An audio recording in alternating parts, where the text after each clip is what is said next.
नमस्कार दोस्तों, कैसे हैं आप? आशा करती हूँ कि आप बहुत ही स्वस्थ और मस्त होंगे। तो अभी आम का सीज़न है और अगर इस समय हम अचार की चर्चा नहीं करें तो फिर ऐसा हो ही नहीं सकता है। तो चलिए आज हम आम का अचार, जो कुचा वाले अचार होते हैं, उसी की रेसिपी लेकर आए हैं। तो 1.5 किलो हम आम लिए हैं दोस्तों। उन्हें बहुत अच्छी तरह से धो के और साफ़ कपड़े से, सूखे हुए कपड़े से उन्हें अच्छी तरह से पोंछ लें ताकि एक बूँद भी पानी नहीं रहे। और इसे इस तरह से, किसी भी तरह से आप लंबे लंबे लच्छों में इन्हें कट कर लें। आप ग्रेटर से ग्रेट भी कर सकते हैं, पर हम चाकू की सहायता से ही इन्हें कट कर लिए हैं। अब हम इधर 4 बड़े चम्मच नमक लिए हैं, तो नमक इनमें डाल के बढ़िया से हम मिलाएंगे। अगर कुछ बचे हुए हैं इन्हें हम बाद में ऐड करेंगे, तो इन्हें बढ़िया से मिला लेते हैं। अब इन्हें, कड़ी धूप तो अभी है ही, अचार के लायक अभी धूप है, तो धूप में इन्हें 1 दिन की धूप के लिए इन्हें हम रख देंगे बढ़िया से। कोई भी कॉटन कपड़े से ऊपर हम ढक कर और इन्हें धूप में रख देंगे। अब चलिए इसके मसाले की तैयारी करते हैं। तो 4 से 5 बड़े चम्मच हम धनिया लिए हैं, साबुत धनिया, जीरा लिए हैं, मेथी लिए हैं दोस्तों, और ये पीली वाली सरसों है। आप चाहें तो इनमें काली वाली सरसों भी मिला सकते हैं, पर हमारे पास नहीं था तो हम स्किप कर दिए। और इन्हें आप लो फ्लेम में ही इस तरह से अच्छी तरह से भून लें। 2 से 4 मिनट के अंदर ही ये भून जाएंगे। देखिए ये साबुत धनिया टूटने लगा है। बहुत देर तक सिर्फ इनकी नमी खत्म होनी चाहिए, बहुत देर तक भूनिएगा। अगर इनका रंग काला हो जाएगा तो अचार का रंग भी बिगड़ जाएगा। अब इधर हम मिर्च रखे हैं, तो 50 ग्राम के करीब हम लाल वाली मिर्च लिए हैं, तो उन्हें भी हम इनमें अच्छी तरह से भून लेंगे। और कुछ खड़े गरम मसाले हैं, तो उन्हें भी इनमें हम ऐड करके, और इसे भी वही 2 से 4 मिनट के अंतर्गत ही हम भून के, और फिर अब गैस का फ्लेम हम बंद कर देंगे। अब इन्हें ठंडे होने देंगे। अब इन्हें हमको पीसना है। आप चाहें तो इन्हें अगर सिलबट्टे में भी पीसेंगे तो भी बहुत अच्छी तरह से ये पीस जाएगी, और नहीं तो आप ग्राइंडर जार में भी पीस सकते हैं। तो हम ग्राइंडर जार लिए हैं और इन्हें बिल्कुल अच्छी तरह से सुखा लें। हो सके तो 5 मिनट के लिए इन्हें धूप में रख दें ताकि थोड़ी भी इनमें भी नमी नहीं हो। अगर आप इन छोटी छोटी बातों का ख्याल रखेंगे ना, तो अचार आपके कभी नहीं ख़राब होंगे। और सिरका देने की भी कोई ज़रूरत नहीं है, क्योंकि पहले लोग कहाँ देते थे सिरका। हमारी दादी या फिर नानी बनाती थी तो कभी तो नहीं देती थी। अचार तो सालों साल टिकते थे।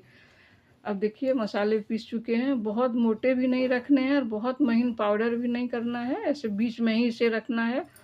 तो इसमें हम थोड़े से और कुछ साबुत चीज़ें मिलाएंगे। तो मंगरेला है 1 बड़ा चम्मच, अजवाइन है, और वही सरसों है। तो इन सबको हम मिलाएंगे। अभी वो आम जो हम 1 दिन के लिए अभी छोड़ दिए हैं धूप में, तो देखिए ये पूरी तरह से इनमें कुछ पानी भी छूटा है नमक के चलते, और ये सॉफ्ट भी हो चुके हैं। तो इनमें हमें इन मसालों को अब ऐड करना है।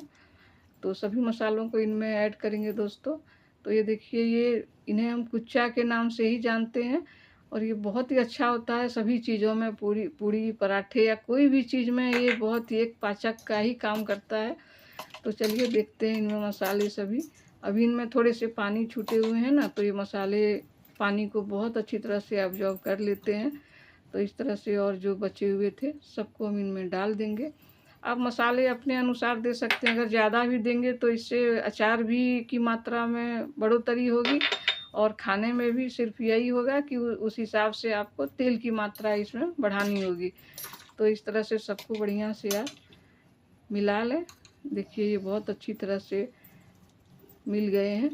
अब इनमें हम डालेंगे दोस्तों वो जो साबुत रखे थे मंगरेला सब, इन सबको इसमें हम डालकर हल्दी डालेंगे। हल्दी भी हम 3 बड़े चम्मच हल्दी लिए हुए हैं, तो इनको भी डाल देंगे सबको। हल्दी के चलते रंग भी आता है, ऐसे भी एंटीबायोटिक भी होता है, तो अचार को भी ये ख़राब होने नहीं देता है।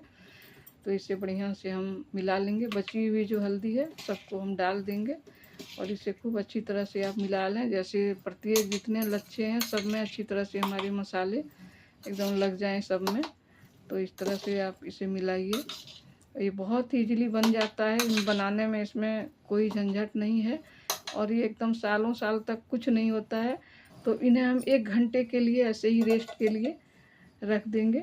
इससे क्या होगा ना, सभी चीज़ें बढ़िया से इसमें मिल जाती हैं। तो ये देखिए अब ये 1 घंटे हो चुके हैं। अब इनके हम ढक्कन हटाएंगे, और ये देखिए इनका कितना अच्छा कलर आया है ना। अभी बहुत बढ़िया ये बन के तैयार होगा। तो इसमें अब हमें तेल की ज़रूरत है। तो तेल हम इसमें 2 लीटर के करीब तेल रखे हैं, पर इतने लगेंगे इनमें नहीं, हम आधा लीटर ही अभी निकाल के रखे हैं। और तेल सरसों का लीजिए, अगर आपके घर में ही सरसों से पिरोए हैं तो और बढ़िया है, नहीं तो कोई अच्छी ब्रांड की कंपनी, कोई ब्रांडेड कंपनी की ही तेल इसमें डालिए, तो अचार का स्वाद बहुत अच्छा आएगा। मिलावट नहीं होनी चाहिए तेल में। और इसे आप इस तरह से पहले कम कम देकर ही बढ़िया से मिला लें सभी चीज़ों को। और तेल तो इसमें बहुत मायने रखता है। इसमें नमक और तेल का मेजरमेंट अगर सही हो तो तेल, ये अचार कभी आपका ख़राब नहीं होगा। आप बहुत दिनों तक इन्हें रख सकते हैं। और मात्रा, जितनी मात्रा में आप बनाएंगे उस हिसाब से इन चीज़ों को भी डालें। देखिए तेल को हम सारे तेल को इसमें दे देंगे, लेकिन अभी हम कम कम करके ही इसमें दे रहे हैं। तो इस तरह से ही आप इसी ऐसे बनाइएगा, देखिएगा बहुत बढ़िया बनेगा आपका अचार। अब इसे इस तरह से आप मिला लें। अभी ये इसे आप अभी भी खा सकते हैं, इतनी अच्छी तरह से ये तैयार हो जाती है। लेकिन सिर्फ और 1-2 दिन इन्हें हमें धूप में दिखाने होंगे, उसके बाद इनमें फिर धूप में दिखाने की ज़रूरत भी नहीं होती है और ये बहुत दिनों तक चलते हैं। अब देखिए इनमें हम हींग डालेंगे, तो 1 बड़ा चम्मच हम इनमें हींग डालते हैं। हींग से इसकी खुशबू भी बहुत ज़्यादा बढ़ जाती है और ये पाचक का रूप भी हो जाता है। हींग बहुत अच्छी चीज़ है, तो इन्हें आप ज़रूर डालिए अचार में और इन्हें बढ़िया से अब मिला लीजिए। अब इनमें हमें सौंफ डालनी थी, सौंफ नहीं थी लेकिन हम मंगा लिए हैं अभी, तो अब इसमें हम सौंफ भी डालेंगे, क्योंकि बिना सौंफ के अचार अधूरा ही रहेगा। तो बचे हुए जो नमक थे वो, और इधर हम सौंफ सबको इसमें डाल के अच्छी तरह से हम इन्हें मिला लेंगे दोस्तों। तो इस तरह से ही आप इसी मेजरमेंट में बना कर देखिए, देखिए कितना अच्छा बनेगा और बहुत दिन तक ये चलेगा।